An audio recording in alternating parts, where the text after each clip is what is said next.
Hola, soy Lobo Leal, ilustrador y concept artist. Con mis colegas inicié Malfario Comics, un pequeño sello con el que autopubliqué mi primer libro, Rojo Sketchbook.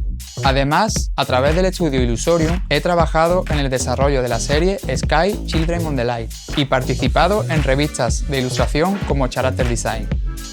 Para un dibujante, su cuaderno es un lugar seguro donde volcar todas sus ideas y personajes que ronden su imaginación. También es una herramienta para plasmar su propio estilo y encontrar su identidad. Cada hoja contiene la oportunidad de contar una experiencia cotidiana, compartir una perspectiva o reflejar una emoción. Así que no importa el formato o tamaño que elijas. El secreto está en llenar cada hoja y no dejar de practicar. En este curso de doméstica aprenderás técnicas fundamentales de dibujo en tu sketchbook. Como proyecto final realizaremos una serie de ejercicios que te llevarán a construir tus propios personajes y a desarrollar sus historias.